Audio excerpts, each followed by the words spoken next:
bienvenue sur 3 points, c'est tout, le rendez-vous quotidien des lecteurs de 450.fm, le journal de la franc-maçonnerie sous tous ses angles. Jeudi 21 octobre. Au sommaire aujourd'hui. Langue des oiseaux. Bien-être. Lyon, capitale spirituelle. Quelle heure est-il ? Il est midi. Bonjour à tous, il est midi.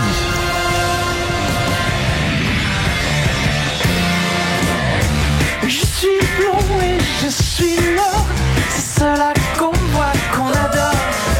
Oui, je suis blond. C'est vrai, il est blond. Je suis blond, un alchimiste, je m'en foutisse. C'est pour ça qu'on l'adore. C'est pas moi qui dis ça. C'est M, Mathieu Chédid, dans sa chanson L'Alchimiste.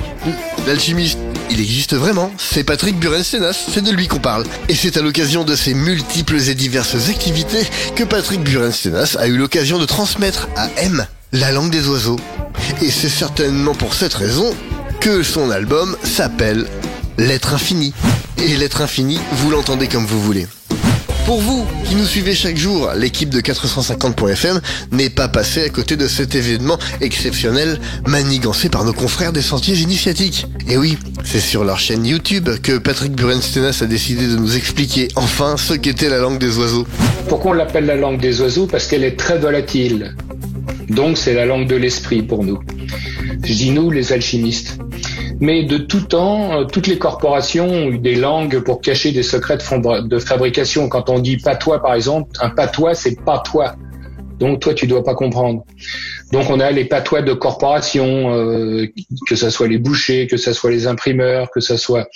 Et les alchimistes se sont dit, parce qu'ils risquaient quand même gros, c'est-à-dire que par moment, ils risquaient quand même le bûcher. Donc ils se sont dit, comment on va continuer à transmettre des choses sans qu'on puisse nous tomber dessus ?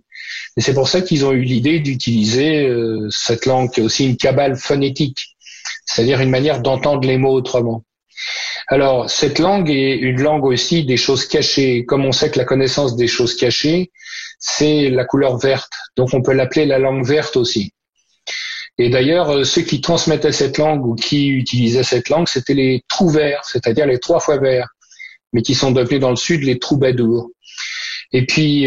quand on parlait cette langue, il faut savoir qu'on en a beaucoup parlé quand on a construit les cathédrales, mais surtout à partir du gothique. Le roman, ça nécessitait beaucoup moins de technique, donc beaucoup moins de secrets. Donc quand on est passé entre le gothique et le roman, quand les gens ont vu arriver le roman, ils se sont dit c'est Beaubourg, hein. Ils n'ont pas trouvé ça sympa du tout. Ils ont trouvé ça, qu'est-ce que c'est que ces trucs étranges ? Ils ont dit mais c'est des sauvages qu'on fait ça, c'est des Goths, donc c'est l'argote. Et évidemment, l'argot est devenu l'argot, qui est une langue que les autres ne comprennent pas, qui est pas forcément vulgaire, hein, mais qui est verte. On peut dire tu m'as répondu vertement, mais c'est surtout pour pas que tu comprennes. C'est fou. Si vous voulez vous perfectionner dans l'art de décaler les sons avec la langue des oiseaux, venez découvrir cette interview exclusive de Patrick Buren-Sénas. C'est sur le site de 450.fm et c'est grâce à nos confrères de la chaîne des Sentiers Initiatiques. Ouais, je sais pas trop si je devrais continuer à les appeler les confrères. On vous l'annonçait la semaine dernière, le 12e salon lyonnais du livre maçonnique était l'événement incontournable du week-end. Une partie de la rédaction de 450.fm a fait le déplacement et Alain Bréant n'est pas revenu les mains vides. En effet, pour 450.fm, pour vous, il a eu l'occasion de rencontrer l'alchimiste Patrick Buren-Sénas. Et ça tombe bien, on a des millions de questions sur l'alchimie à poser à Patrick Buren-Sénas. Et qu'est-ce qu'a fait Alain Bréant, médecin généraliste de formation ? Il lui a posé des questions sur la santé. Et c'est ça aussi 450.fm, être là où l'on ne nous attend pas. Patrick Buren-Sénas, la santé dans la démarche initiatique, extrait. Quand quelqu'un est malade et qu'on peut rien pour lui, on dit pas on peut rien pour toi, on dit qu'il est perdu. Donc on peut dire que si on se retrouve, on est guéri. Donc finalement, pour moi, être malade, c'est d'avoir perdu son chemin. Donc si on est capable de le retrouver, eh bien à ce moment-là, on n'a plus cette notion d'être de travers, d'être malade. Pour moi, c'est une désorientation au sens littéral du terme. Donc retrouver l'Orient, évidemment, est une manière de recouvrer sa santé. Je pense que c'est indissociable. La vie, c'est une initiation. D'ailleurs, c'est que quand on arrive ici dans ce monde, on est naître. Quand on meurt, on disparaît. Donc la question, c'est qu'on ne fait que paraître. On peut se dire, on est quand ? Puisque j'apparais, je disparais. Et la clé, c'est la clé de l'être. Donc peut-être que tout notre chemin initiatique, mais aussi celui de notre propre santé, c'est de passer de l'apparence à l'être. Passer de l'apparence à l'être, voilà une quête de toute une vie. Dans un premier temps, je vous propose de passer des chiffres aux lettres, en commençant par 450 et en finissant par FM. Et là, vous allez vous retrouver au cœur du journal, j'ai envie de vous dire au cœur du réacteur, et vous retrouverez l'interview exclusive intégrale de Patrick Buren-Steenaas effectuée par notre camarade de jeu Alain Bréant au salon du livre maçonnique de Lyon. C'est sur 450.fm et c'est gratuit. Au cœur de l'ésotérisme et de la franc-maçonnerie lyonnaise du XVIIIe siècle, il est une figure incontournable. Jean-Baptiste Villermoz, intrigant, fascinant. Il crée à partir des enseignements du mystérieux Martinez de Pasquali la structure maçonnique de la stricte observance templière, ainsi que le rite écossais rectifié. Avec notre partenaire Vertical Project, 450.fm vous propose cette semaine un documentaire exceptionnel dans lequel Jean-Marc Vivenza retrace la vie de cet homme qui avait une conviction: la franc-maçonnerie détient de grands secrets d'une haute portée spirituelle.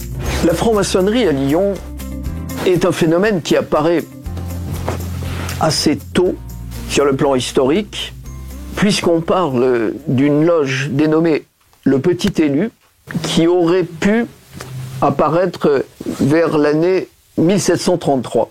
Son essor réel va se faire quelques décennies plus tard, au moment même où la principale figure de la franc-maçonnerie lyonnaise, Jean-Baptiste Villermoz, va intégrer cette association lorsqu'il aura environ une vingtaine d'années. Loin des clichés qui feront fantasmer les adeptes de la théorie du complot, Jean-Marc Vivenza nous montre le vrai visage d'une organisation discrète qui propose une authentique voie de réalisation spirituelle. Le documentaire complet est à retrouver cette semaine sur le site 450.fm et c'est gratuit. Merci encore une fois d'être de plus en plus nombreux à nous suivre chaque jour. Votre soutien, c'est important pour nous. 450.fm, c'est le journal de la franc-maçonnerie sous tous ses angles et ça s'adresse à tout le monde. Alors, qui que vous soyez, rejoignez la communauté 450.fm. Voilà, j'ai dit, 3 points c'est tout. Tout est fini sur les 2 colonnes.